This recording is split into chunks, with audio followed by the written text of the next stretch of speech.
I guess two things that come to mind. First, Congressman Guthrie, my team, many other people are concerned about the Medicaid drug rebate program and value-based contracting, right? Because if you have a gene therapy, as Sheila mentioned, it's a one-time treatment, Right. but the effects can last years. You don't want a one-time assessment and a one-time necessarily payment, because it's going to break the payers, right? You say, oh, we have a population, we can just pay $3 million right now. It's a better deal for the patient, most of all, that they get the treatment and we make sure that that treatment works over time and has durable effect that's meaningful to the patient. The Medicaid drug rebate program provides the best price for the Medicaid program, which is a good thing, right? Like those who are poorer in society should have cheaper access to pharmaceutical products. The problem with the Medicaid drug rebate program and the best price is that in a value-based contract, that best price could be zero. So what do you think we should do, or what do you think are alternatives to the Medicaid drug rebate program or ways to improve it? Well, thanks for that. And so we're working on our value-based agreement bill now. Anna Eshoo and I are co-sponsored, so it's bipartisan.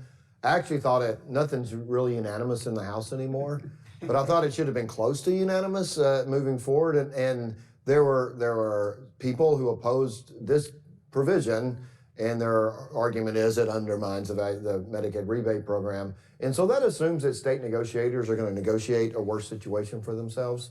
And it's just a lack of trust in our state Medicaid programs. And the only reason that you would be against this, you say, well, is that drug companies going to take advantage of state negotiators? And I just don't think the state negotiated governors who appoint in Illinois and Kentucky the Medicaid commissioners and so forth are going to allow them to be undermined. They're going to get the best price for moving forward and do the best deal.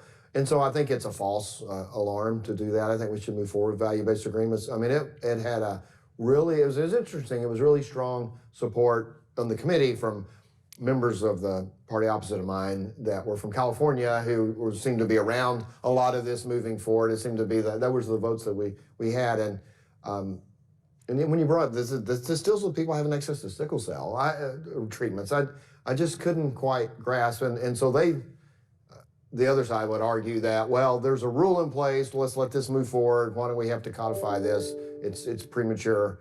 Well, we codify rules all the time. I mean, that was just kind of not a good argument in my view of moving forward. And so, but I know that Mark Wayne Mullen and it is bipartisan. There are people in the Senate moving forward, and so hopefully we can come together on it. But the Medicaid rebate program with all the stacking and so forth is a problem. But I think we just encourage or empower state negotiators to say this is in the best interest of our state, best interest of our citizens, and give them the opportunity to negotiate. I agree. Having talked to several state Medicaid directors recently, they can definitely run circles around us. They're pretty sharp. Well, they're not going to pay more than they would otherwise. They're not going to be taking advantage of using They have that. a state legislature. They have the governor. They have a population that they're maniacally focused on serving and getting good value for. So I have a lot of confidence in them. Yeah. Eric,